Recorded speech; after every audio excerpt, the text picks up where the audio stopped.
Dear students, good morning. आशा है आप सब लोग की पढ़ाई अच्छी चल रही होगी। हम लोग आज साइंस में फिजिक्स का एक चैप्टर जो हम लोगों ने स्टार्ट किया है, वो चैप्टर हमारा इलेक्ट्रिसिटी है। काफ़ी इंपॉर्टेंट चैप्टर है ये, और ये आपको आगे के भी लाइफ में जब आप 10+2 में साइंस लेंगे उसमें भी आपको काफ़ी हेल्प करेगा। और यहाँ से जितने भी बेसिक्स हैं वो सब जब आप सीखे रहेंगे तो वहाँ आप बहुत अच्छा 12th में प्रदर्शन कर सकते हैं। तो आइए हम इस टॉपिक को एकदम मज़े से सीखते हैं, बहुत बढ़िया सीखते हैं। एक एक कंसेप्ट को बारी बारी से समझाते चला जाएगा, उसको अच्छे से आपको समझना है। हमारा जो आज का टॉपिक है वह है इलेक्ट्रिसिटी, जिसको हिंदी में विद्युत कहते हैं।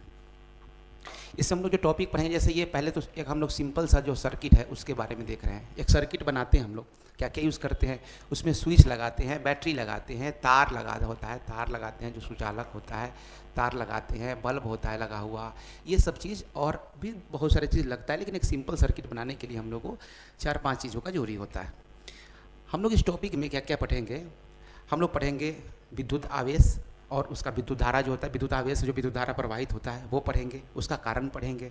उसके बाद विद्युत विभव और विभवांतर पढ़ेंगे, वोल्टेज पढ़ेंगे और पोटेंशियल डिफरेंस होता है वो पढ़ेंगे। फिर एक इलेक्ट्रिक सर्किट के बारे में अच्छे से हम लोग जानेंगे। ये इलेक्ट्रिक सर्किट का एक एग्जाम्पल आपको दिया गया है। उसके बाद हम लोग प्रतिरोध पढ़ेंगे। प्रतिरोध मीन्स क्या होता है, इसका जो अलग होगा ओम्स लॉ, और जो रेसिस्टेंस इसको कहते हैं। उसके बाद प्रतिरोधकता पढ़ेंगे, रेसिस्टिविटी के बारे में पढ़ेंगे। फिर प्रतिरोधों का संयोजन पढ़ेंगे। 2 तरह के संयोजन को पढ़ना है, एक पढ़ना है हम लोग को समांतर क्रम में और एक पढ़ना है श्रेणी क्रम में। वो दोनों को पढ़ेंगे कि उसके इक्विवेलेंट प्रतिरोध, समतुल्य प्रतिरोध कितना आता है। इससे न्यूमेरिकल पूछे जाते हैं। और ये विद्युत धारा का फिर हम लोग पढ़ेंगे कि ऊष्मीय प्रभाव, जूल्स लॉ, जो नियम दिए थे विद्युत धारा का, ये कैसे इलेक्ट्रिकल एनर्जी को हीट एनर्जी में चेंज करते हैं, उसके बारे में पढ़ेंगे। फिर हम लोग कुछ ऐसे अलग जो हमारे विद्युत उपकरण है उसके बारे में पढ़ेंगे, जैसे फ्यूज है जो सेफ्टी उपकरण के काम करता है। फिर शॉर्ट सर्किट जिसको हिंदी में लघु पतन कहते हैं। फिर अभितारण कहते हैं, अभितारण ओवरलोडिंग हो गया, अर्थिंग हो गया। एक और भी हम लोग पढ़ेंगे, अर्थिंग के बारे में पढ़ेंगे, अर्थिंग के बारे में। इन सब चीज़ों को, ये एक टॉपिक का ओवरव्यू था। इन सारे टॉपिक को हम लोग अच्छे से हम लोग पढ़ेंगे। आइए हम लोग एक करके चैप्टर को हम लोग देखते हैं। बिल्कुल परेशान नहीं होना है, बहुत अच्छे से टॉपिक को समझना है। टॉपिक को समझ के और इसको एक दो बार आप लोग अच्छे से याद कर लीजिएगा। हमारा ग्लोबल स्टडीज़ जो प्लेटफॉर्म है वो काफ़ी, जितने भी टॉपिक आपको पढ़ाए जाएंगे, जितने भी सब्जेक्ट से रिलेटेड दिया जाएगा, बहुत हेल्पफुल होगा। आप इस पर एक बार जितने भी चैप्टर पढ़ाए जाएंगे उसका टॉपिक को 1 बार, 2 बार, 3 बार देखिए, आपको बहुत अच्छे समझ में आएगा। और हमारे वीडियो पे कमेंट कर दीजिए, ताकि अगर आपको कुछ चीज़ छूट रहा है, समझ में आ रहा है, तो उससे फिर हम उसको कंप्लीट कर देंगे। सबसे पहले हम लोग बात करते हैं, यहाँ पर देख रहे होंगे एक परमाणु का मॉडल है। उसके बाद ये परमाणु के मॉडल से इलेक्ट्रिसिटी का कहीं ना कहीं जुड़ाव है। तो सबसे पहले हमको ये देखना है कि आखिर जो विद्युत धारा है ये आया कहाँ से, कैसे एग्जिस्टेंस है इसका, कैसे एक जगह से दूसरी जगह बहा हो जाता है। एकदम सिंपल से इसको समझना है। चार्ज समझना है, चार्ज के बाद आप सारा चीज़ इजी वे में समझेंगे। पहले इसका मेन मोटो है चार्ज। अब इसको थोड़ा सा देखते हैं हम लोग। देखिए ये क्या है, तो ये इलेक्ट्रॉन के घूमने वाला कक्ष है, जो हम लोग 9th क्लास में पढ़े होंगे। और डिटेल हम जब केमिस्ट्री पढ़ाएंगे फिर आपको हम बताएंगे। ये क्या है, ये है इलेक्ट्रॉन, इलेक्ट्रॉन्स हैं। ये जो दिख रहा है ऐसे बीच में, ये जो लाइन है ये हो गया न्यूक्लियस। क्या कहेंगे इसको, न्यूक्लियस कहेंगे। न्यूक्लियस को हिंदी में क्या कहते हैं, नाभिक कहते हैं। मज़े से समझते चलिए, नाभिक कहते हैं। नाभिक में 2 चीज़ होता है, एटम के न्यूक्लियस में होता है प्रोटॉन और न्यूट्रॉन। और ऑर्बिट में जो होते हैं, जो सेल जिसको कहते हैं, कक्षा कहते हैं, उसमें होता है इलेक्ट्रॉन होते हैं। अब बात आइए, ये हम क्यों पढ़ रहे हैं, इसलिए पढ़ रहे हैं क्योंकि इलेक्ट्रॉन ही वो आवेश उत्पन्न करता है। एक इलेक्ट्रॉन के पास ही चार्ज होता है। जैसे आप तांबे का तार यूज़ करते हैं, कॉपर का वायर यूज़ करते हैं, तो कॉपर क्या हो गया, एक मेटल हो गया। मेटल है, मेटल किससे बना हुआ है, एटम से बना हुआ है। उसमें बहुत सारे एटम्स हैं। उस एटम के अंदर में क्या है, उस एटम के अंदर में एक मॉडल है जिसमें इलेक्ट्रॉन, प्रोटॉन, न्यूट्रॉन और भी बहुत सारी चीज़ हैं, लेकिन मुख्य रूप से ये सब एटॉमिक पार्टिकल हैं।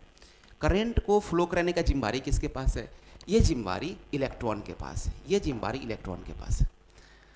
और वो इलेक्ट्रॉन कैसा, वो फ्री इलेक्ट्रॉन चाहिए जिससे चार्ज क्या हो, फ्लो हो सके। हम लोग एक एक करके सारी चीज़ों को टॉपिक में हम लोग आगे सीखेंगे। अब आज हम लोग देखते हैं कि जैसे कुछ नाम फेल्स थे। फेल्स ईसा मसीह के जन्म से 600 वर्ष पहले, मतलब कह सकते हैं 600 BC में, अंबर एक पदार्थ है, उसको ना वो रेशम के साथ, रेशम के कपड़े के साथ क्या किया, उसको रगड़े। रगड़े ना तो अंबर जो कप है वो क्या किया, कागज़ के छोटे छोटे जो टुकड़े थे उसको क्या किया, वो अट्रैक्ट करना शुरू कर दिया। कुछ फर टाइप के मटेरियल से उसको अट्रैक्ट, जो रगड़े वो अट्रैक्ट करना शुरू किया।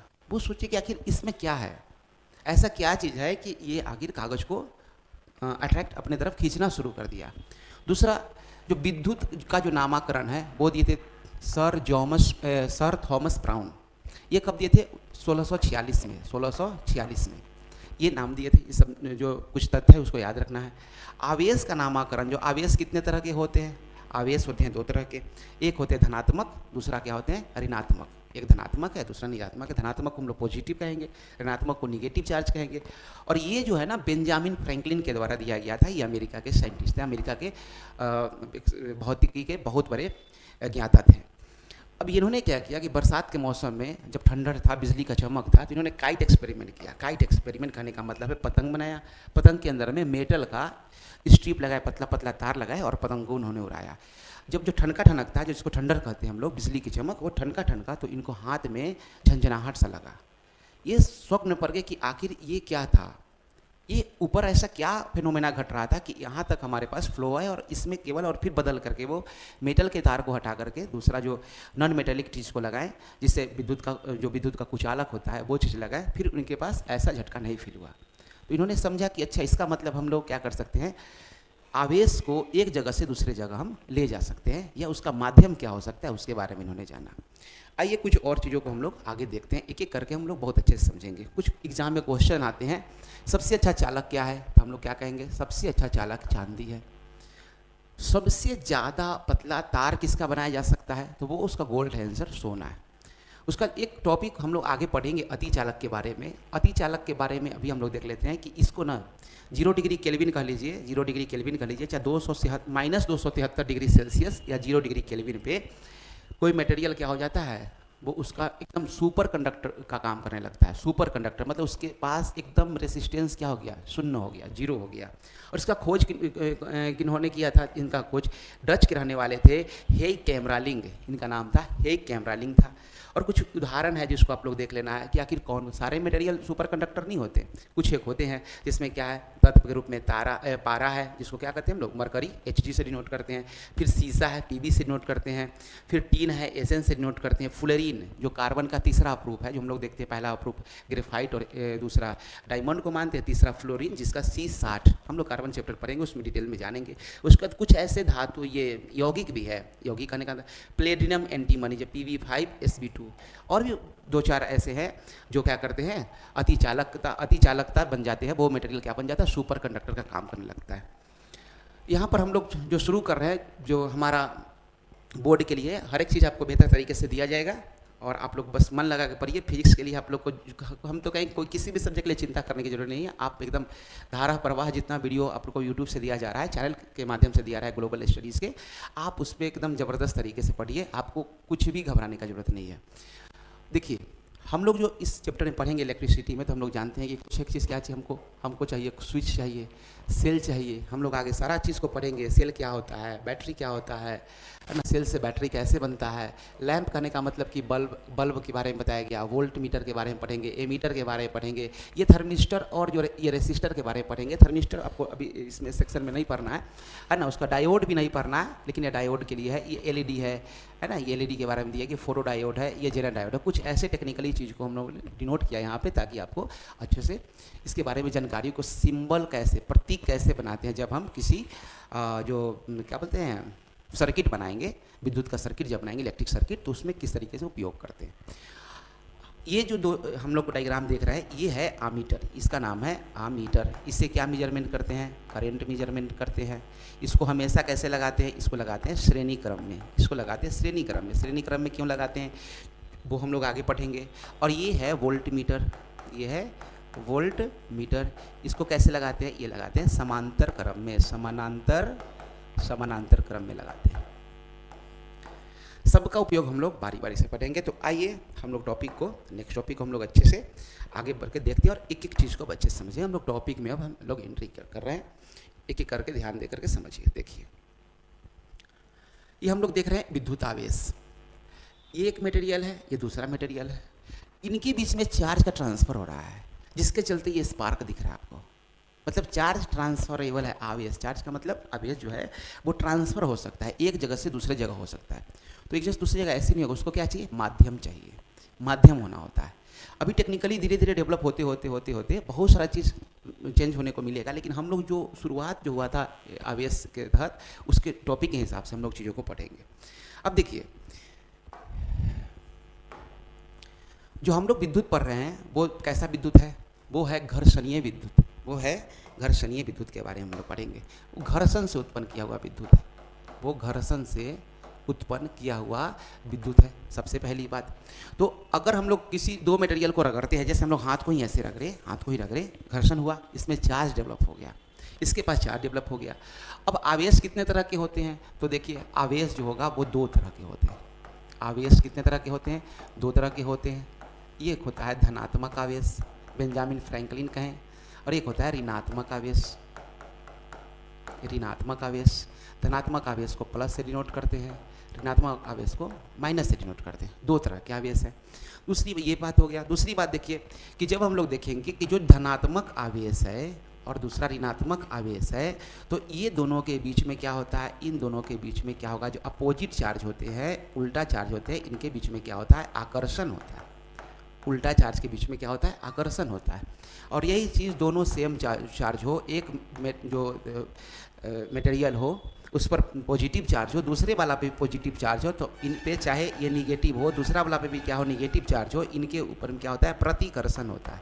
प्रतिकर्षण होता है मतलब एक दूसरे से क्या होते हैं, दूर भागते हैं, दूर भागते हैं।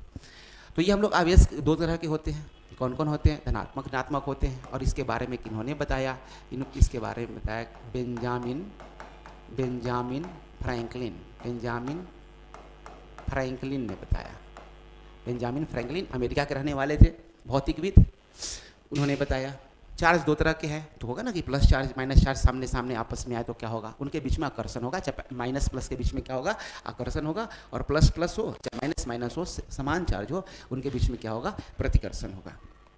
अब देखिए ये जो धन आवेश है, ये जो धन आवेश है, ये कांच की छड़ को, जैसे कांच के ले लीजिए, ये मान लीजिए कांच का है, छड़ हो, कोई भी चीज़ हो कांच का, उसको रेशम के धागा या रेशम के कपड़ा से जब उस पर रगड़िएगा तो उस पर क्या प्राप्त होता है, धन आवेश प्राप्त होता है। धन आवेश किस पर प्राप्त होगा, कांच पे प्राप्त होगा। वैसे ही एक एवोनाइट है, मटेरियल है, एवोनाइट का छड़ है या एवोनाइट से बना हुआ कोई भी चीज़ है, उसको ऊन के धागे से अगर रगड़िएगा तो इस पर कौन सा आवेश उत्पन्न होगा, ऋण आवेश उत्पन्न होगा। आखिर धन आवेश ऋण आवेश है क्या, उसको हम बहुत अच्छे से समझेंगे। आप अभी टॉपिक को धीरे धीरे पढ़ते चलिए। अब देखिए धन आवेश कहने का मतलब हो गया, धन आवेश कहने का मतलब क्या होता है, धन आवेश कहने का मतलब हो गया कोई मटेरियल पॉजिटिव हो गया, कोई मटेरियल निगेटिव हो गया, क्या है, यह है ऋण आवेश। ऋण आवेश समझिए, ये सारा के सारा खेल हो किसके लिए रहा है, दोनों खेल इलेक्ट्रॉन ही कर रहा है। दोनों खेल कौन कर रहा है, दोनों खेल इलेक्ट्रॉन का ही है, इलेक्ट्रॉन्स का ही दोनों खेल है, दोनों इलेक्ट्रॉन्स का है। धन आवेश में इलेक्ट्रॉन की क्या होगा, इलेक्ट्रॉन की कमी होगा। इलेक्ट्रॉन निगेटिव चार्ज पार्टिकल है, तो जितना निगेटिव चार्ज पार्टिकल कम होगा उतना वो पॉजिटिव होगा। और ऋण आवेश क्या है, इलेक्ट्रॉन की अधिकता को बताता है, इलेक्ट्रॉन्स की अधिकता को बताता है कि इलेक्ट्रॉन्स ज़्यादा हो गया, अधिक हो गया, इलेक्ट्रॉन्स की अधिकता को बताता है, इसको भी समझना है। इलेक्ट्रॉन्स की कमी के कारण आवेश कैसा, धनावेश उत्पन्न हो जाता है, इलेक्ट्रॉन्स की अधिकता के कारण ऋण आवेश उत्पन्न हो जाता है। आपको जितने भी जो नोट्स हैं, आपको नोट्स मिल जाएंगे बारी बारी से, आप अच्छे से अपने नोटबुक में इस नोट्स के माध्यम से उसको नोट डाउन कर लेंगे हर एक चीज़ को, ताकि आपका पढ़ाई बहुत अच्छे से हो। एक और है, जैसे विद्युत का सिद्धांत का हम लोग को पता है कि समान आवेश जो है वो क्या करते हैं, समान आवेश एक दूसरे को क्या करते हैं, प्रतिकर्षण करते हैं। प्रतिकर्षण करते हैं मतलब हटाते हैं, भगाते हैं, एक दूसरे को प्रतिकर्षण करते हैं। और जो असमान आवेश है मतलब उल्टा जो आवेश है वो एक दूसरे के प्रति क्या होता है, अट्रैक्ट होता है, आकर्षित होता है। अब स्थैतिक विद्युत, एक जो हम लोग पढ़ते हैं स्टैटिक उसको चार्ज कहेंगे, स्टैटिक चार्ज। स्टैटिक चार्ज क्या होता है, तो देखिए जब कोई भी चार्ज क्या हो, विरामावस्था में हो, जब कोई भी चार्ज ऐसा हो, रुका हुआ हो, जैसे इस पर कोई चार्ज आ गया और रुका हुआ है, उसको कहेंगे ये चार्ज कैसा है, स्टैटिक चार्ज है। आपको जो चैप्टर पढ़ना है वो स्टैटिक चार्ज पढ़ना है। जब आप 12th में जाएंगे फिर आपको डायनेमिक चार्ज पढ़ना होगा। अभी आपका दो चीज़ को ध्यान रखना है, आप जो चार्ज पढ़ रहे हैं वो स्टैटिक चार्ज पढ़ रहे हैं। दूसरा जो आपको जो चार्ज का जो मूवेबल करने के लिए हम लोग जो पोटेंशियल डिफरेंस यूज करेंगे वो एसी सप्लाई जो हमारे घर में आता है वो नहीं है, डीसी के बारे में पढ़ना है। डीसी से सारा सप्लाई देंगे, सेल या बैटरी से हम लोग सप्लाई देंगे। तो ये दो चीज़ पहले ध्यान रखना है ताकि सर्किट में उन्हीं चीज़ों को हम लोग यूज़ करेंगे। हालांकि एसी के बारे में थोड़ा सा जानकारी हम लोग को रखना भी है। जब देखिए वही विद्युत धारा कैसे होगा, अब हम लोग आगे इस टॉपिक को आगे हम देखते हैं। देखिए यही जो चार्ज हम लोगों ने देखा अभी, यही चार्ज जब समय के माने प्रति एकांक समय में जब यही चार्ज किसी तार के अनुप्रस्थ काट से निकलते हैं तो एक सेकंड में देखेंगे कितना चार्ज निकला, कितना चार्ज का यूनिट कूलम होता है, कितना कूलम चार्ज निकला, वही क्या बन जाता है, वही विद्युत धारा बन जाता है। मतलब आवेश फ्लो किया, आवेश भागा, जिस तरीके से पानी का धारा होता है उसी तरीके से इलेक्ट्रॉन के धारा को विद्युत धारा कहते हैं। हम लोग सॉरी आगे हम लोग चीज़ों को देखते हैं। अब विद्युत धारा और आवेश क्या है समझिए। अब जब किसी चालक तार से कोई एक चालक तार बनाते हैं, देखिए ये एक तार है, ये तार है, ये आपका क्या हो गया, ये हो गया आपका ये तार है, ये तार है। अब तार में बहुत सारे इलेक्ट्रॉन्स है, बहुत सारे इलेक्ट्रॉन्स, बहुत सारे इलेक्ट्रॉन्स, इसमें बहुत सारे क्या है, बहुत सारे इलेक्ट्रॉन्स, बहुत सारे इलेक्ट्रॉन्स। और इलेक्ट्रॉन में क्या होता है, ये इलेक्ट्रॉन ही तो आवेशित होते हैं, ये बहुत सारे इलेक्ट्रॉन। अनुप्रस्थ काट कहने का मतलब क्या हो गया कि ये तार है, इसका एक कट समझने के लिए एक कट, तो यहाँ से इधर, इस यहाँ से इस तरफ से इस तरफ आने में, एकदम यहाँ से इस पोर्शन से इस पोर्शन से आने में एक सेकेंड में, प्रति सेकेंड कहते हैं, क्या चीज़ कहते हैं, प्रति सेकेंड। प्रति सेकेंड, प्रति सेकेंड मीन्स कितना, प्रति एक सेकेंड को ये डिनोट करता है, प्रति एक सेकेंड को डिनोट करता है। तो एक सेकेंड में कितना इलेक्ट्रॉन यहाँ से इस तरफ से इस तरफ जाता है, मतलब कितना कूलम चार्ज इस तरफ से इस तरफ जाता है, उसी के बारे में हम लोग को देखना होता है। वही क्या बन जाता है, वही बन जाता है क्या चीज़, विद्युत धारा, वही बन जाता है। यही चीज़ क्या बन जाएगा, ये सब के सब दोनों मिलाकर क्या बन जाएगा, यही बनता है विद्युत धारा बनता है, विद्युत धारा बनता है। देखिए विद्युत आवेश के बहाव को क्या कहते हैं, विद्युत धारा कहते हैं। जो विद्युत आवेश है, ये सब जो तार के अंदर क्या है वो क्या है, विद्युत आवेश है, विद्युत आवेश है, चार्ज पार्टिकल है। चार्ज पार्टिकल कौन है, तो ये चार्ज पार्टिकल का जिम्बार कौन है, चार्ज पार्टिकल का जिम्बार कौन है, इलेक्ट्रॉन्स। किसी विद्युत क्षेत्र में विद्युत धारा का इकाई समय में, ये आपका डिफिनीशन मिल गया कि विद्युत धारा को इकाई समय में किसी विशेष क्षेत्र से विद्युत आवेशों की मात्रा के बहाव से व्यस्त किया जाता है, और यही विद्युत धारा किसी चालक तार से होकर बहता है। और ये विद्युत धारा कैसा राशि है, ये विद्युत धारा कैसा राशि है, ये सदिश राशि है या अदिश राशि है। विद्युत धारा एक ऐसा राशि है, ये एक सदिश राशि है। विद्युत धारा कैसा राशि है, सदिश राशि है। अब इलेक्ट्रॉन के बहाव को हम लोग पढ़ेंगे। विद्युत धारा सदिश राशि नहीं, विद्युत धारा अदिश राशि है। विद्युत धारा कैसा राशि है, विद्युत धारा अदिश राशि है। सदिश राशि और अदिश राशि को हम लोग जानते हैं। इसमें क्या हो, परिमाण और, इसमें परिमाण और दिशा, इसमें परिमाण तो है, इसमें क्या है, परिमाण तो लोग आगे पढ़ेंगे, लेकिन इसमें क्या है, दिशा नहीं है, दिशा फिक्स नहीं है। दिशा क्या है, दिशा फिक्स नहीं है, दिशा फिक्स नहीं है। इसलिए क्या कहते हैं इसको, वैसे राशि को हम लोग क्या कहते हैं, अदिश राशि कहते हैं। वैसे राशि को हम लोग अदिश राशि कहते हैं। आइए हम लोग देखेंगे इलेक्ट्रॉन का बहाव के बारे में, यहाँ डायग्राम से अच्छे से समझिए। देखिए इलेक्ट्रॉन का बहाव होता कैसे, इलेक्ट्रॉन का बहाव किस तरीके से होता है उसको देखिए।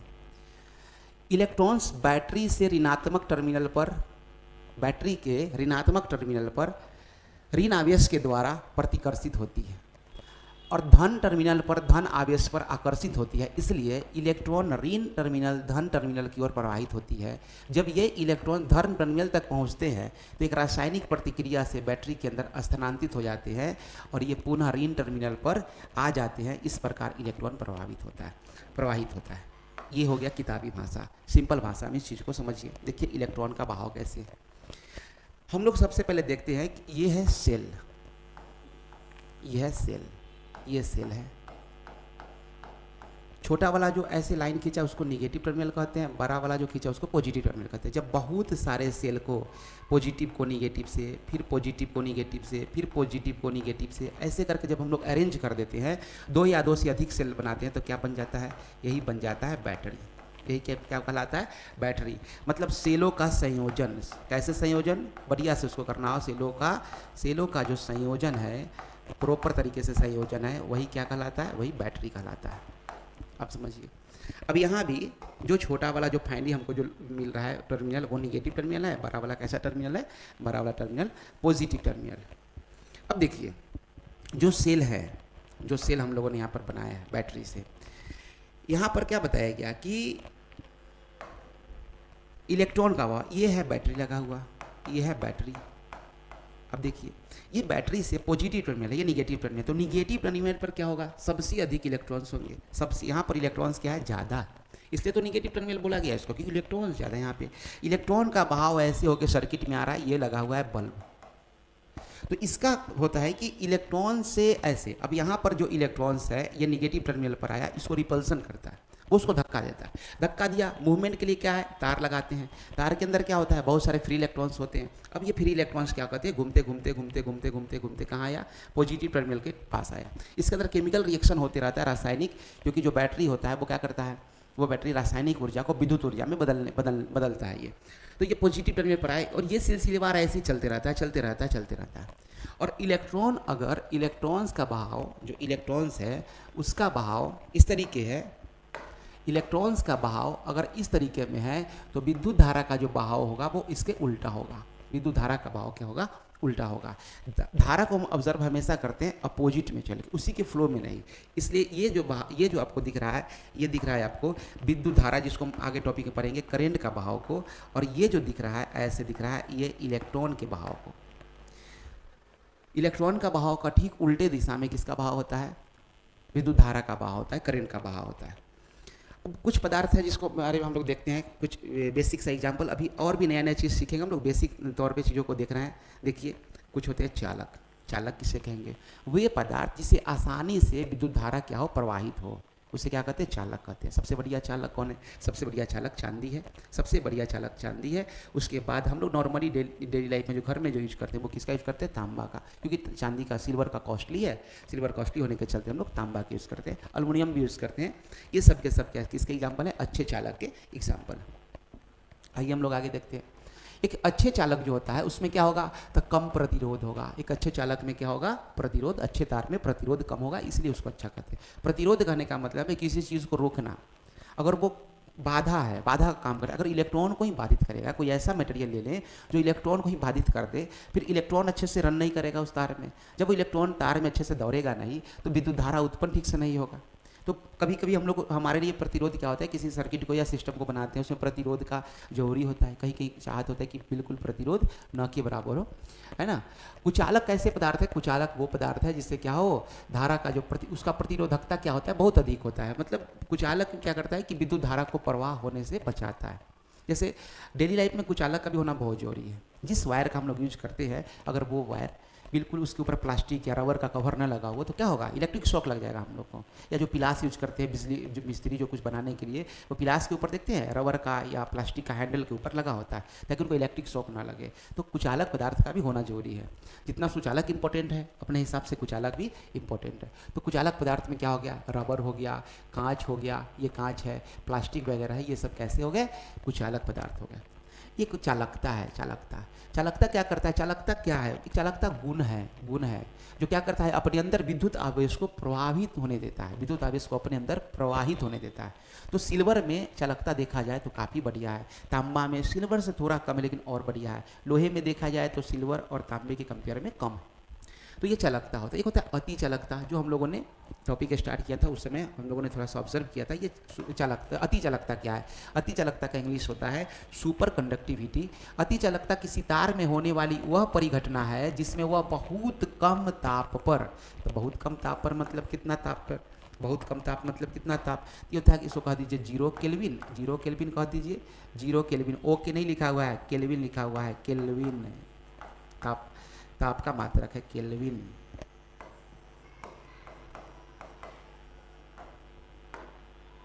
केल्विन है ना, केल्विन, इसी को ये -273 डिग्री सेल्सियस। ये इतने ताप पर जब कोई किसी तत्व को ले जाते हैं, किसी कंडक्टर को ले जाते हैं तो उसके पास क्या हो जाता है, बिल्कुल उसका प्रतिरोध क्या हो जाता है, बिल्कुल प्रतिरोध 0 हो जाता है, बिल्कुल प्रतिरोध शून्य प्रतिरोध होता है, शून्य प्रतिरोध। तो वो मटेरियल क्या बन गया, वो मटेरियल बन गया सुपर कंडक्टर बन गया, ये मटेरियल बन गया सुपर कंडक्टर, अति चालकता बन गया।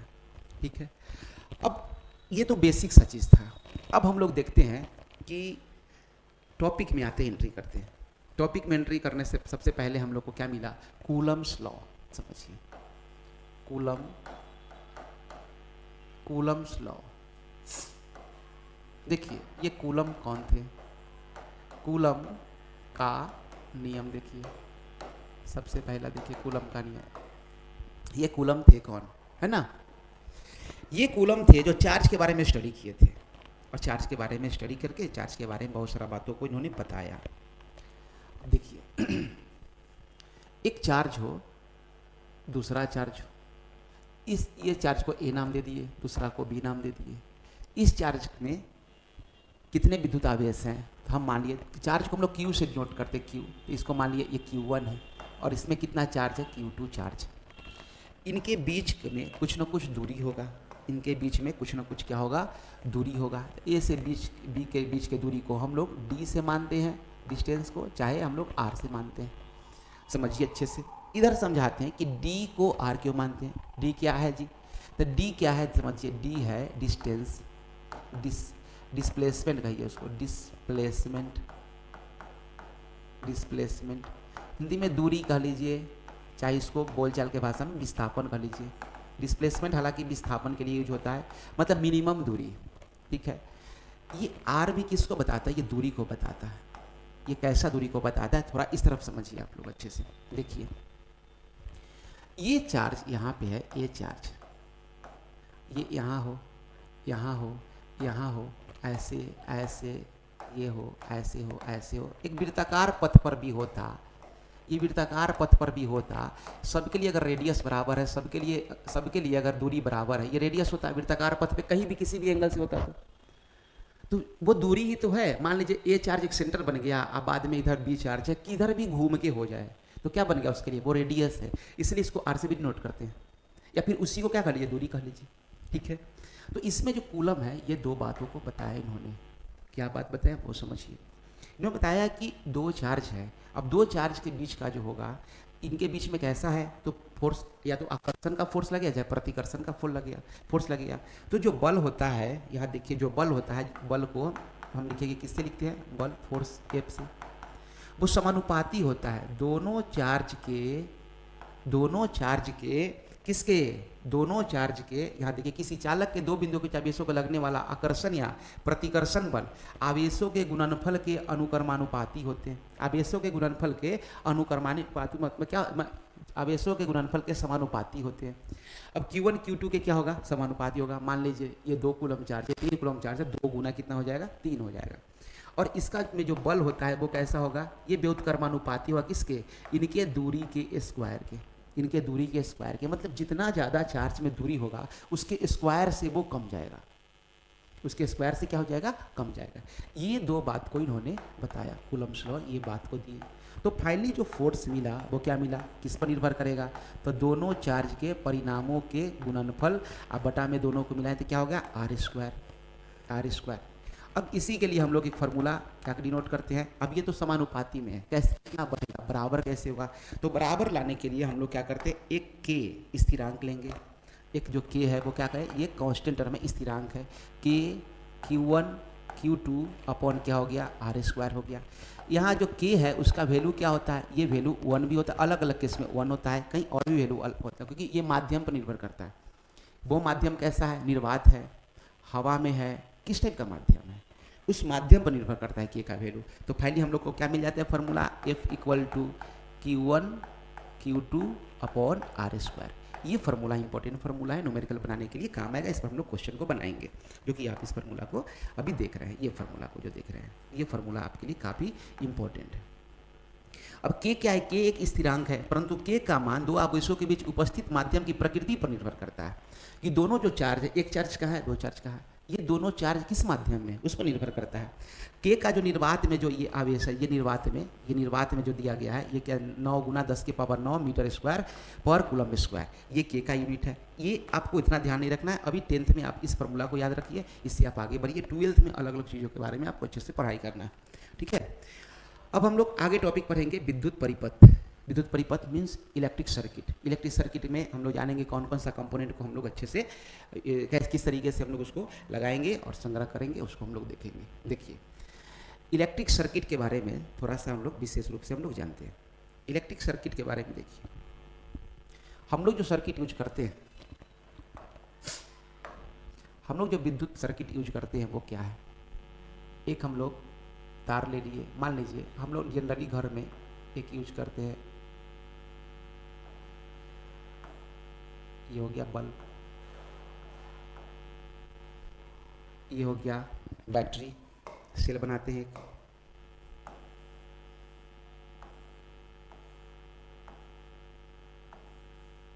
जिसका पॉजिटिव टर्मिनल है, ये नेगेटिव टर्मिनल है, उस पर लिखा होता है, बैटरी पे लिखा होता है, कुछ नाम होता है, लिखा होता है।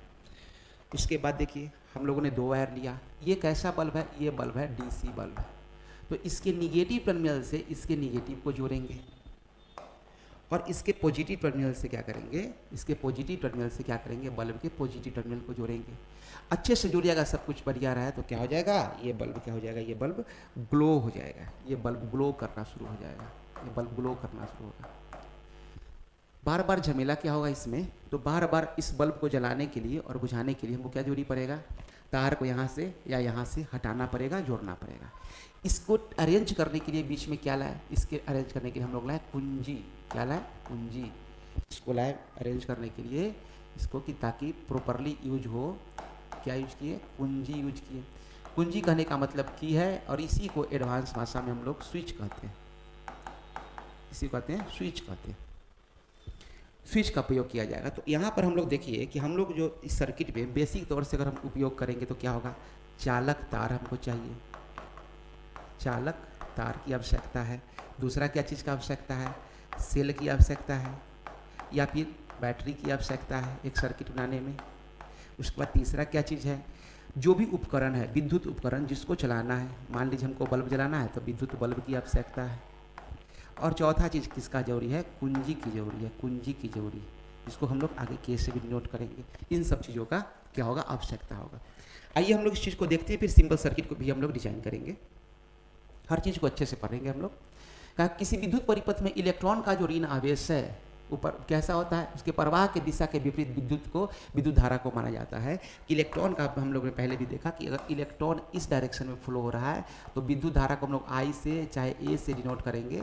आगे हम लोग विद्युत धारा के टॉपिक पढ़ेंगे, उसका डायरेक्शन इस तरफ होगा। अगर इलेक्ट्रॉन नीचे से ऊपर जा रहा है तो विद्युत धारा ऊपर से नीचे की तरफ दिशा में होगा, ये उल्टा दिशा में होगा। और इसके हम लोग सारा चीज़ों को भी हम लोग देखते हैं, जो ये करंट का जो मान है वो क्या है। हम लोग करंट के लिए पढ़े अभी कि विद्युत धारा क्या होता है, विद्युत धारा, विद्युत धारा, विद्युत धारा क्या है। तो देखेंगे कि जो आवेश है, जो आवेश है, कितना आवेश प्रति सेकेंड, मतलब प्रति सेकेंड समय में, प्रति एकांक समय में कितना आवेश उस चालक के माध्यम से फ्लो कर रहा है, प्रवाह कर रहा है। विद्युत धारा को हम लोग किससे लिखते हैं, आई से भी लिख सकते हैं, कहीं कहीं हम लोग ए से भी लिखते हैं। आवेश को किससे लिखते हैं, क्यू से लिखते हैं, क्यू कैपिटल लिख लीजिए, स्मॉल भी लिखते हैं। समय को किससे लिखते हैं, टी से लिखते हैं। तो फॉर्मूला क्या हो गया, I equal to Q by T, I equal to Q by T. अब इसका मात्रक को देखिए, मात्रक को देखिए, मात्रक क्या होगा, तो एक मात्रक है इसका एम्पियर, साइंटिस्ट के नाम पर। विद्युत धारा का एक मात्रक क्या है, एम्पियर है। दूसरा जो मात्रक है वो क्या है, देखिए इसका मात्रक क्या होता है, कूलम्ब। इसको क्या कहते हैं हम लोग, कूलम्ब, कूलम्ब। और समय का मात्रक क्या होता है, एस यूनिट, समय का कितना होता है, सेकेंड होता है। समय का यूनिट क्या होता है, सेकेंड होता है। कूलम को हम लोग सी से डिनोट करते हैं, समय सेकेंड को हम लोग एस से डिनोट करते हैं। तो एक यूनिट हो जाएगा कूलम पर सेकेंड, चाहे इसी को ऐसे भी लिखते हैं कूलम। और जो हर में कोई चीज़ होता है जो ऊपर चला जाता है उसको क्या लिखते हैं, -1 पावर देके लिखते हैं। ये हो गया एम्पियर का बात। ये किसकी बात हो गया, ये एम्पियर का, कूलम पर सेकेंड।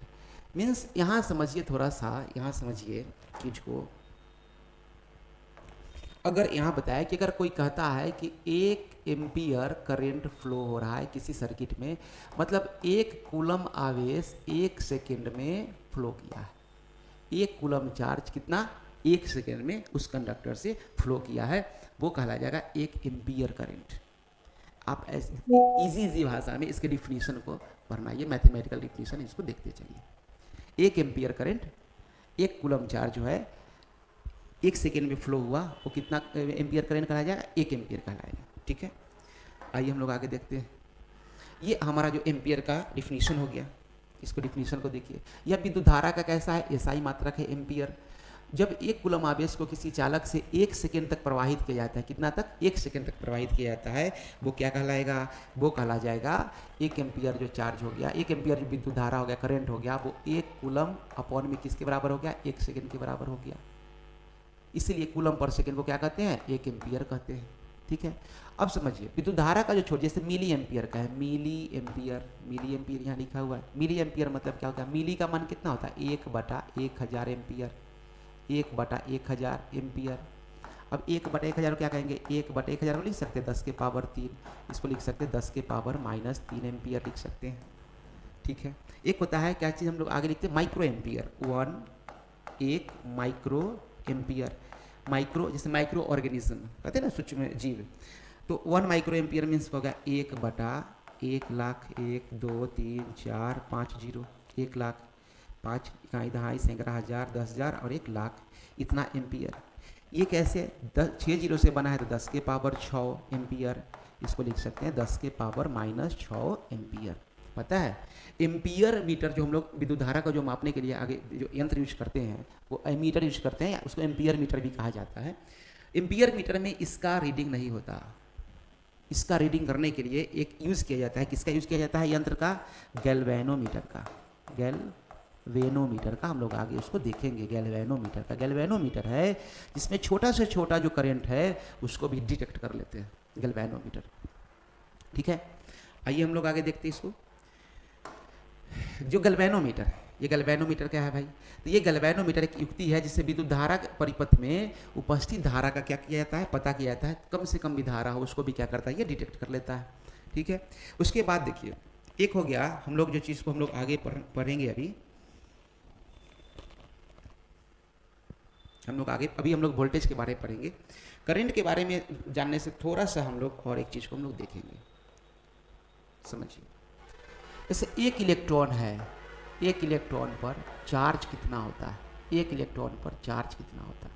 हम लोग उस समय से इलेक्ट्रॉन पढ़ रहे हैं, लेकिन ये देखना जरूरी है कि 1 इलेक्ट्रॉन में, 1 इलेक्ट्रॉन के पास, 1 इलेक्ट्रॉन के पास जो आवेश होते हैं वो कितने होते हैं?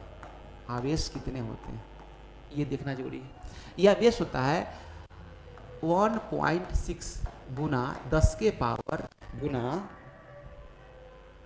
10 के पावर -9 कूलम।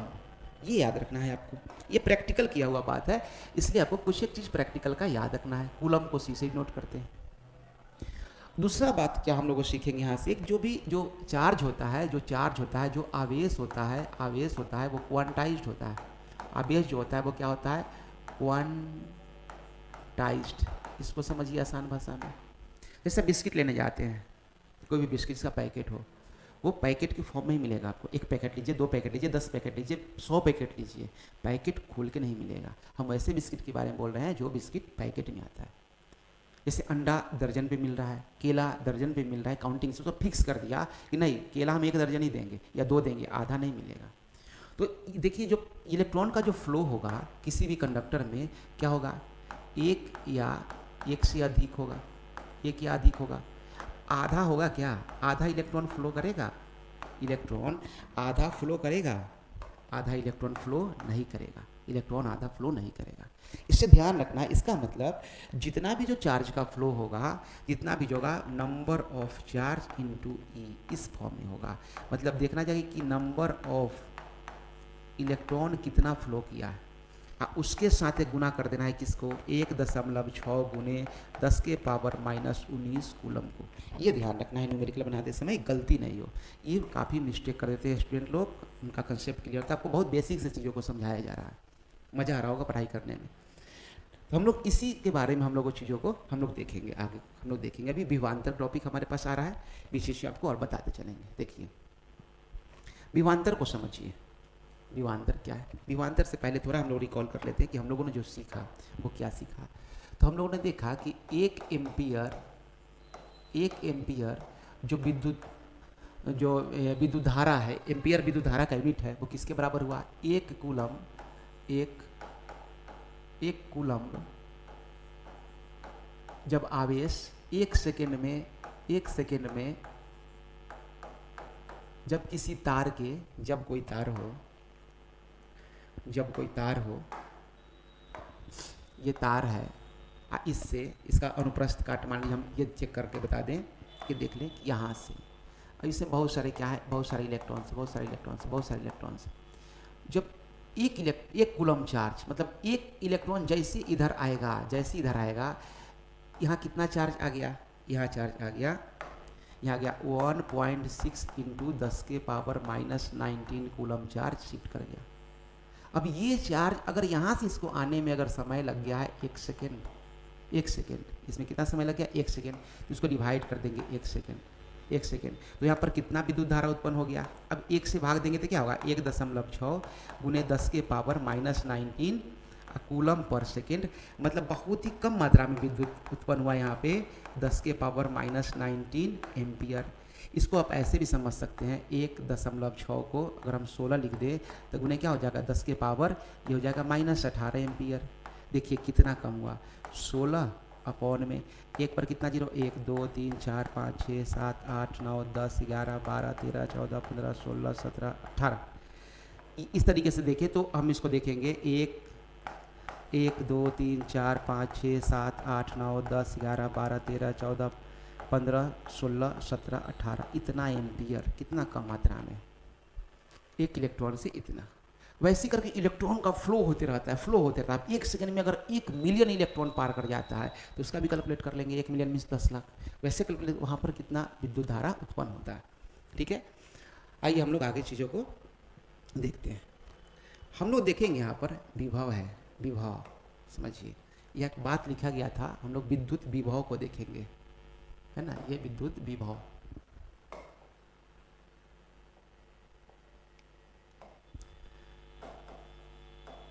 विद्युत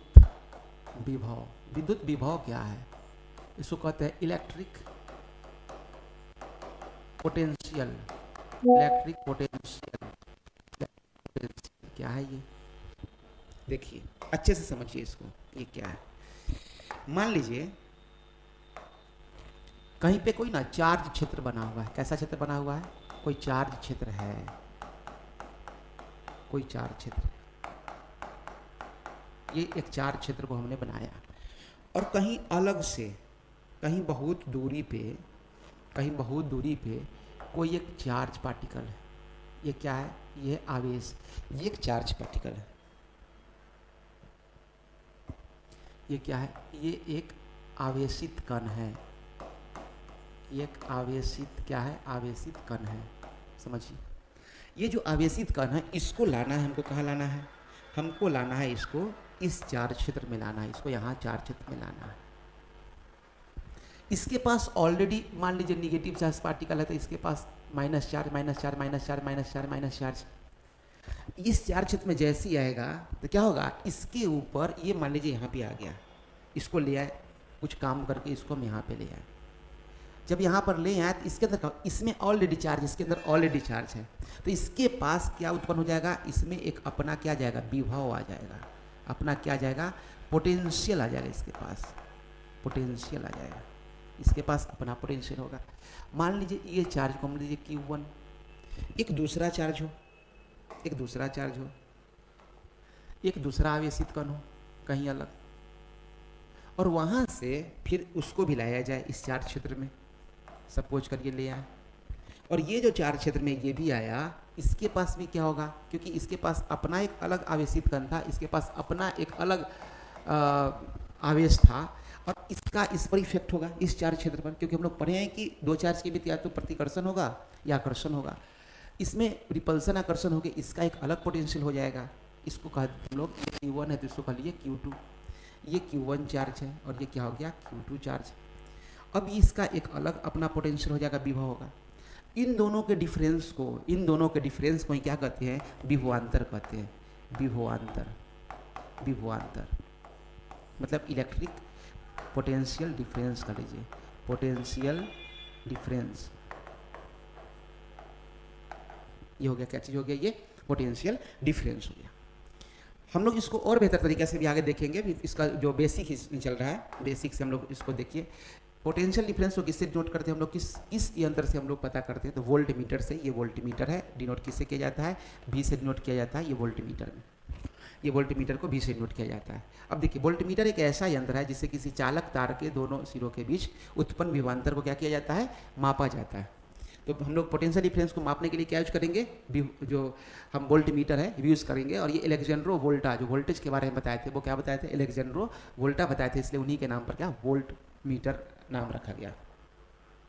ठीक है, तो अब देखिए, जो हम लोग विभवांतर को देखे थे, जो विभवांतर को देखे थे वो क्या था, वो 1 वोल्ट कब होगा, वो विभवांतर जो है वो 1 वोल्ट कब होगा, 1 वोल्ट कब होगा। जैसे हम लोगों ने यहाँ पर देखा था, थोड़ा सा इसको फिर से समझिए। यहाँ पर या क्या काम किया है, ये काम किया गया है, कार्य किया गया है, इसको ये कार्य किया गया, इसको लाने में क्या किया गया है, कार्य किया गया है। इसको भी शिफ्ट करने में क्या किया जाएगा, कुछ ना कुछ वर्क डन करना पड़ेगा, काम करना पड़ेगा, काम करना पड़ेगा। तो यहाँ पर जो बात हो गया कि एक जो चीज़ डिनोट आया कि वर्क से भी डिनोट हुआ, कुछ एनर्जी खपत होगा, कुछ जूल एनर्जी खपत होगा। तो अब हम लोग इस चीज़ को आगे आके देखते हैं, आगे देखते हैं। जैसे 1 वोल्ट, जो 1 वोल्ट है उसको कैसे डिफाइन करेंगे, तो 1 वोल्ट डिफाइन करेंगे जब 1 जूल है ना, जब 1 जूल ऊर्जा खपत हो। कब खपत हो, जब 1 कूलम चार्ज को लाने में, 1 कूलम चार्ज को अनंत दूरी से लाने में जब खपत हो तो क्या होगा, वो होगा 1 वोल्ट होगा। ये 1 वोल्ट क्या है, इसको कैसे नोट करेंगे, 1 V से V4 वोल्ट, और 1 और जूल और 1 क्या हो गया, कूलम हो गया। ये फॉर्मूला हो गया। इसका मतलब जो वोल्ट है, वोल्ट किसके बराबर में हो गया, ये हो गया जूल बटा कूलम के बराबर में, जूल बटा कूलम के बराबर में हो गया। ये वोल्ट के लिए याद रखना है फॉर्मूला। ये वोल्ट है क्या, ये वोल्ट क्या है, तो ये विभवांतर है। क्या है ये, विभवांतर, विभवांतर, ये विभवांतर है। ये विभवांतर मीन्स क्या हो गया, जूल किसका यूनिट होता है, कुछ कार्य किया गया वो, अब बटा में क्या हो गया, फॉर्मूला बन गया आवेश। इसको हम ऐसे लिख सकते हैं, वोल्टेज, वोल्ट इक्वल टू क्या लिखेंगे, V इक्वल टू, विभवांतर को V से नोट कर, V इक्वल टू W बटा में Q। ये फार्मूला मिल गया। ये भी फार्मूला ध्यान में रखना है, ये भी फार्मूला ध्यान में रखना है। अब इसका जो मात्रक है, मात्रक भी इधर लिख दे रहे हैं। मात्रक क्या होगा, वोल्टेज का मात्रक क्या होगा, तो एक तो होता है, एक तो हम लोग वोल्ट कहते हैं साइंटिस्ट के नाम पर, जिन्होंने वोल्टेज के बारे में बताया, अलेक्जेंड्रो वोल्टा। दूसरा क्या होगा, जूल पर कूलम, जूल पर कूलम, या इसी को लिख सकते हैं जूल पर कूलम, चाहे इसे भी लिख सकते हैं जूल पर कूलम, -1 पावर देके ऐसे लिख सकते हैं, जूल पर कूलम। अब देखिए, अब हम लोग ये जो फॉर्मूला हम लोग देखें, जूल पर कूलम, ये 1 होगा, ये 2 नहीं, क्या होगा, ये 1 होगा। अब वोल्टमीटर का संयोजन कैसे करते हैं, वोल्टमीटर का संयोजन कैसे सर्किट में कैसे लगाते हैं, तो वोल्टमीटर को हमेशा जिस यंत्र का हमको वोल्टेज पता करना होता है उसका हमेशा कैसे लगाते हैं, समांतर क्रम में लगाते हैं। समांतर क्रम में हम सर्किट बनाएंगे, आपको दिखाएंगे किस तरीके से लगाते हैं। उसके बीच में क्या पता चलता है, हमको विभवांतर मापा जाता है वोल्टमीटर को पता करने के लिए। वोल्टमीटर का एक आपको मॉडल बताया गया। आइए हम लोग आगे देखते हैं। अब हम लोग देख रहे हैं सेल और बैटरी के बारे में। अब हम लोग सर्किट बनाना सीखेंगे, तो बेसिक किस चीज़ का हमको आवश्यकता होगा, किन किन चीज़ों के बारे में ध्यान देना है, बहुत जरूरी है। अब समझिए इसको, देखिए किसी सर्किट को बनाने में क्या जरूरी है, ये बल्ब लगा हुआ है, ये क्या लगा है, ये स्विच लगा है, स्विच ऑन ऑफ के लिए। ये क्या लगा हुआ है, सेल या बैटरी लगा हुआ है। यही सेल या बैटरी कह लीजिए, तार कह लीजिए, बल्ब कह लीजिए, या पंखा, जो भी चीज़ चलाना हो, स्विच कह लीजिए। मुख्य रूप से अगर इसमें देखा जाए तो एक ये चीज़ हो गया, एक ये चीज़ हो गया, तार हो गया, एक बल्ब हो गया, और क्या हो गया, स्विच हो गया। मुख्य रूप से कितने चीज़ों की आवश्यकता है, 4 चीज़ों की आवश्यकता है। तो आइए देखते हैं विद्युत सेल को डिनोट कैसे करेंगे, एक सर्किट में हम लोग डिनोट कैसे करते हैं। तो विद्युत सेल को एक छोटा सा ऐसे लाइन खींचिए, बड़ा लाइन खींचिए, ऐसे छोटा लाइन खींचिए, बना दीजिए। छोटा वाला क्या होगा, ऋणात्मक टर्मिनल है, बड़ा वाला धनात्मक टर्मिनल है। बैटरी कहते हैं जब सेल को 2 या 2 से अधिक सेल को अच्छे तरीके से, जैसे प्लस वाला को माइनस से, माइनस वाला को प्लस से, फिर प्लस वाला को माइनस से, ऐसे करके जितना सारा को आप अरेंज करते जाइए वो क्या बन जाएगा, वो बैटरी के रूप में चला जाएगा, वो बैटरी के रूप में चला जाएगा। ये माइनस टर्मिनल प्लस से, फिर प्लस माइनस है तो प्लस से, फिर प्लस है तो माइनस से, इस तरीके से देखिए ये माइनस टर्मिनल फाइनली मिला, ये प्लस पॉजिटिव टर्मिनल मिला। खुली प्लग कुंजी को ऐसे नोट करते हैं, ऐसे ऐसे तार लगा हुआ है ऐसे खुली, और इसी के बीच में क्या दे दें, इसी के बीच में एक हम पॉइंट दे दें, ये हो गया बंद। मतलब देखिए ये ऑफ को बताया, ये आपका सिस्टम ऑफ रहेगा और ये क्या रहेगा, ऑन रहेगा। ध्यान रखिए हम लोग घर में जो स्विच को कहते हैं कि स्विच को ऑन कर दो, तो स्विच को ऑन किए मतलब क्या किए, हम सर्किट को क्लोज किए। सर्किट क्लोज हुआ स्विच ऑन करने से। अगर हमारा सर्किट क्या हो जाता है, सर्किट को ब्रेक करना है, जैसे तार जुड़ा हुआ, तार को हमको हटाना है तो हम स्विच को ऑफ करते हैं। स्विच ऑफ जैसे किया मतलब क्या किया, सर्किट को हम खुला बना दिए, ओपन कर दिए सर्किट को। तार को कैसे नोट करते हैं, तार को नोट करते हैं सीधी रेखा से, सरल रेखा से। तार के जोड़ को कैसे नोट करते हैं, ऐसे ला करके और ऐसे ऐसे एक पॉइंट से ऐसे बनाते हैं, ये जोड़ को बनाता है, ठीक है। विद्युत बल्ब कैसे नोट करते हैं, ऐसे होके और ये ऐसे, ये दिल नहीं बना हुआ है, ये विद्युत बल्ब बना हुआ है, ध्यान से। और ये डीसी होगा तो एक पॉजिटिव और नेगेटिव टर्मिनल पर भी ध्यान देना है। देखिए यहाँ पर बल्ब ऐसे ही बना हुआ है, जैसे गोल कर देना है, क्रॉस कर देना है, और ये है ऐसे, ये भी ऐसे भी हम लोग नोट करते हैं। एक तरफ पॉजिटिव नेगेटिव को, डीसी में पॉजिटिव नेगेटिव का ध्यान रखना होता है उसको जोड़ते समय। प्रतिरोध रेसिस्टेंस को कैसे नोट करती हैं, क्योंकि ये बाधा है ना एक तरह से, तो ये जिगजैग लाइन इसके बीच में दे देंगे, जिगजैग लाइन, ये बाधा है। और एक होता है परिवर्तित प्रतिरोध, मतलब कि ये फिक्स हुआ, एक हुआ कि उसमें एक रेंज के तौर पे होता है, रेंज के तौर पे बहुत सारे रेंज के तौर पे। तो इसको ऐसे नोट कर दीजिए, 2 तरीके से नोट करते हैं, बता रहे हैं आपको 2 तरीके से। या तो इसमें एक काम करिए कि इस पर ऐसे ले जाइए, एरो बना दीजिए, ये हो गया प्रतिवर्ती प्रतिरोध। चाहे इसको जितना पर ला के सेट करना है उसको सेट कर दीजिए, उसको जितना पर सेट करना है सेट करिए। इसमें एक रेंज होता है, जैसे 50 ओम से 500 ओम तक, या 10 ओम से 1000 ओम तक, जितना पर हमको जितना रेसिस्टेंस चाहिए उसको सेट कर देंगे, वो हमारा बन जाएगा। तो ये हम लोग देखिए, उसका जो एमीटर है, एमीटर को कैसे नोट करेंगे। एमीटर को सिंपली हम लोग डिनोट करते हैं, एक लाइन खींचते हैं, गोल बनाते हैं, ए से एमीटर लिखते हैं, और ये हो गया ऐसे। वोल्टमीटर को कैसे नोट करते हैं, लाइन खींचते हैं, ये डिनोट हुआ बी से और ऐसे। और इसमें ध्यान रखते हैं, किस टर्मिनल का ध्यान रखते हैं, क्योंकि हम लोग डीसी सप्लाई को पढ़ रहे हैं। एमीटर को हमेशा किससे हम लोग डिनोट करेंगे, ए से, वोल्टमीटर को बी से, और एमीटर जो है एम्पियर मीटर रीडिंग के लिए हम लोग जोड़ते हैं तार के श्रेणी क्रम में। जैसे श्रेणी क्रम इसमें करंट फ्लो हो रहा है तो यहाँ पर कहीं जोड़ेंगे एम्पियर मीटर को, और वोल्ट मीटर को जोड़ना होगा। जैसे इस बल्ब में पता करना है हमको, विद्युत के बारे में, विद्युत धारा पता करना है, तो इसमें ले आएंगे, ऐसे ले आके ऐसे करके, और ये भी वोल्टमीटर जोड़ देंगे ऐसे। वोल्टमीटर में रीडिंग होगा। वोल्टमीटर में क्या होता है, वोल्टमीटर के अंदर क्या होता है, वोल्टमीटर के अंदर हाई रेसिस्टेंस होता है, और एम्पियर मीटर के अंदर में लो रेसिस्टेंस होता है। इन सब चीज़ों को हम लोग अच्छे से आगे चल के हम लोग देखेंगे। ये सब चीज़ से हम लोग क्या बनाते हैं, सर्किट को डिजाइन करना होता है, सर्किट को डिजाइन करते हैं, ठीक है। अब हम लोग देखिए, एक सर्किट को डिजाइन करने के लिए जो हम लोगों ने चीज़ों को पढ़ा है यहाँ पे, एक सर्किट बनाने के लिए, ठीक है, इन सब चीज़ों को, बेसिक चीज़ को आप लोग अच्छे से ध्यान रखना है, आपको उसको ध्यान रखना है। अब देखिए यहाँ पर हमारा जो नेक्स्ट टॉपिक है वो टॉपिक कौन सा गया, ओम का नियम। ओम का नियम, हम लोग ओम के नियम को फिर पढ़ेंगे आगे इस टॉपिक को। और आप लोग को किस तरीके कैसा क्लास लग रहा है इसको जरूर आप कमेंट करिएगा, अपने दोस्तों के बीच शेयर करिएगा टॉपिक को। और ओम के नियम से हम लोग फिर चीज़ों को आगे हम लोग कंटिन्यू करेंगे। आप बढ़िया से पढ़ते रहिए, एक एक क्वेश्चन ऑब्जेक्टिव सब आपको बनाने के लिए दिया जाएगा। Thank you so much.